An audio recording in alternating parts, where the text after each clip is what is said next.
guddiga madaxa bannaan ee doorashooyinka iyo xuduudaha waddanka ee IEBC ayaa maanta bilaabaya wejiga labaad ee diiwaangelinta codbixiyayaasha.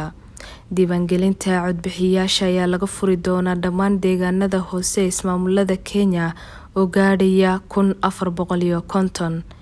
IEBC ayaa shaacisay in diiwaangelinta ay soconayso ilaa 6 bisha labaad ee sanadkani.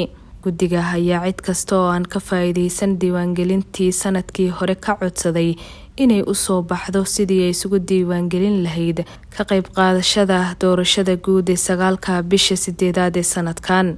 waxaa sidoo kale fursad la siinayaa qofkii doonaya inuu saxo macluumaadka lagu diiwaangeliyay haddii uu khalad dhacay.